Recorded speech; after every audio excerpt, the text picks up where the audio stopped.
Mr. Speaker, sir, first on my own behalf and on behalf of the people of the great county of Nyamira, I want to send a message of quick recovery to His Excellency President Rigathi, and we wish him a speedy recovery.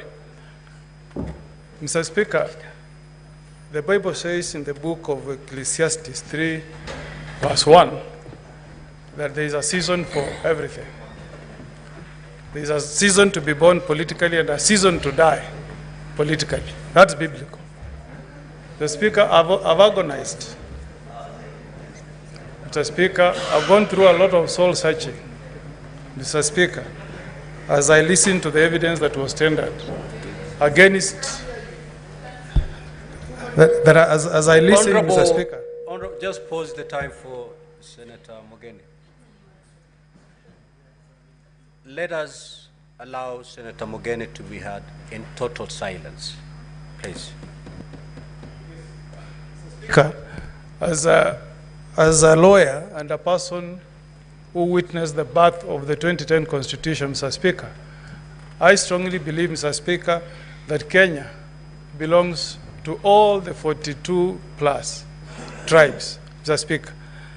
And what has disturbed me, Mr. Speaker, for the 2 days I've sat here, Mr. Speaker, what would happen to my community in Kisii and in Nyamira if we ran our government through this theory of shareholding?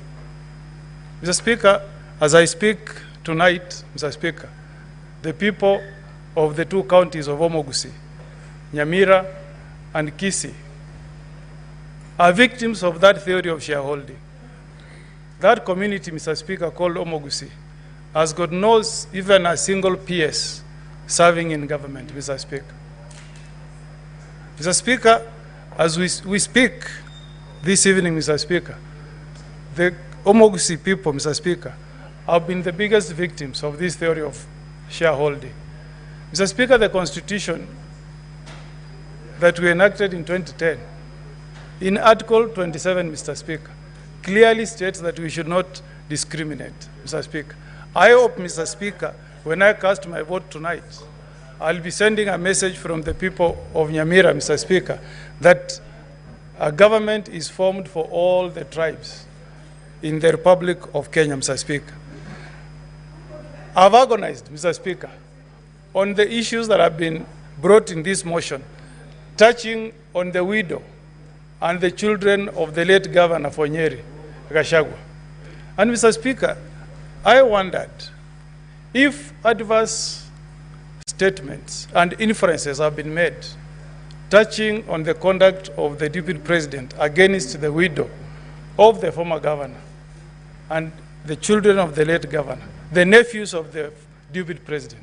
Why, Mr. Speaker, I ask as a father, why, Mr. Speaker, did the widow and the children of the late Governor Gachagua swear an affidavit to dispel all the things that have been said against a scheme of swindling those children? Why, Mr. Speaker? Why didn't they swear an affidavit, Mr. Speaker?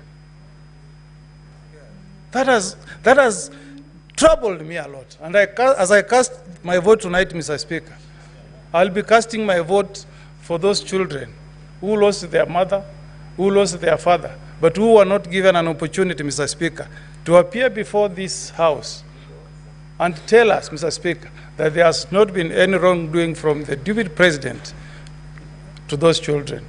Count number 1, count number 8 is about the utterances that were made by the Deputy Speaker.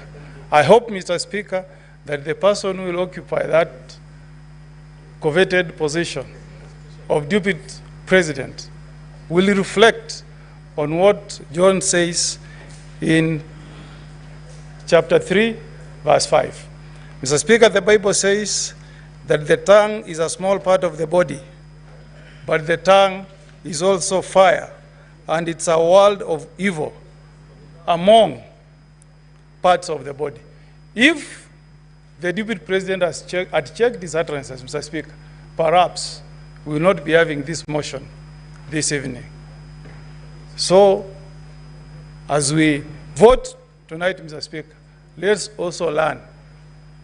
Let's also learn from what the tongue has done to Honorable Gachagua. I will vote, Mr. Speaker, where I'm convinced that allegations against the Deputy President have been proved. I reserve my vote to be cast at the right time. Senator Bone.